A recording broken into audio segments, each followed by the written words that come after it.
सोनल की भाभी सोनल को 4 बार फ़ोन कर चुकी थी, पर सोनल फ़ोन ही रिसीव नहीं कर रही थी। बाद में जब सोनल किचन से बाहर आई तो देखा उसकी भाभी के 4 मिस कॉल हैं लगातार। ये देखकर वह घबरा गई, क्योंकि उसकी भाभी को पता होता है कि अगर सोनल 2 बार में फ़ोन नहीं उठाती तो इसका मतलब यही है कि वह अपने काम में व्यस्त है और या फिर फ़ोन से दूर है।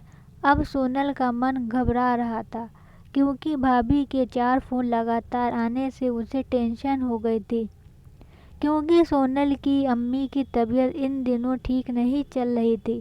अभी 2 दिन पहले ही सोनल अपनी अम्मी से मायके में मिलकर आई थी।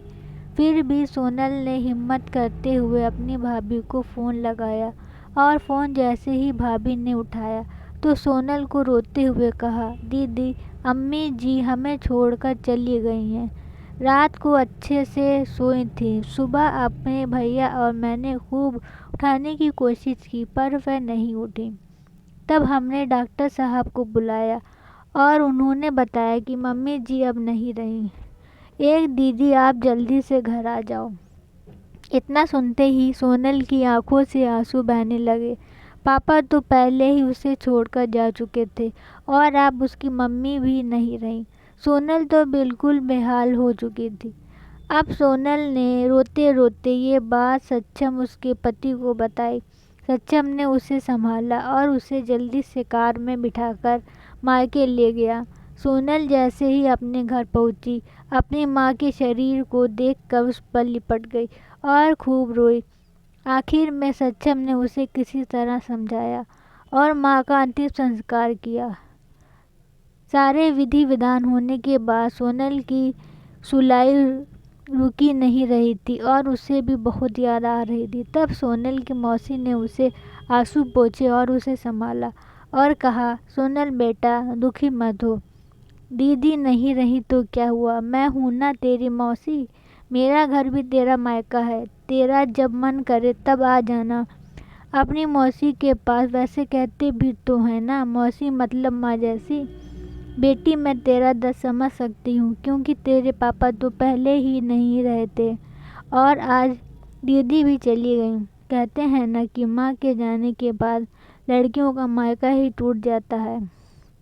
ये भाभी तो बस दुनिया को दिखाने के लिए नाम का रिश्ता होता है, क्योंकि मायका तो माँ से ही होता है। सोनल भी मन ही मन सोचने लगी कि शायद मौसी ठीक ही तो कह रही हैं, और वह मौसी से लिपटकर ज़ोर ज़ोर से रोने लगी और कहने लगी, मासी, मेरा भी मायका अब नहीं रहा। तभी सोनल की भाभी दूर बैठी दोनों की बातें सुन रही थी। पहले तो भाभी ने सोनल को चुप कराया और फिर उसे दिलासा दिया।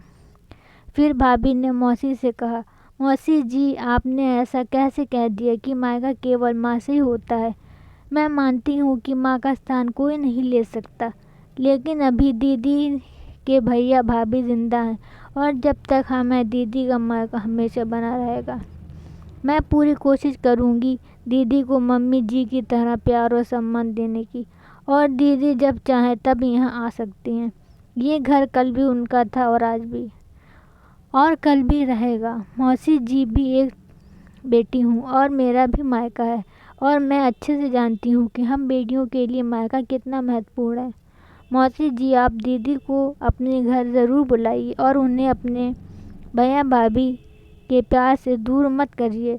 तभी मौसी ने कहा, बहू, आप के ज़माने में तेरी जैसी सोच रखने वाली भाभी बहुत कम मिलती है।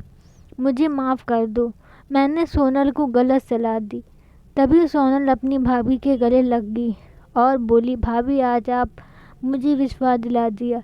भाभी भी माँ समान होती है और मैं संतुष्ट हूँ। जब तक आप और भैया हो, मेरा मायका सदा रहेगा। और किसी ने कहा है ना कि भाभी माँ के समान होती है। आज आपने मुझे ये बात का विश्वास दिला दिया।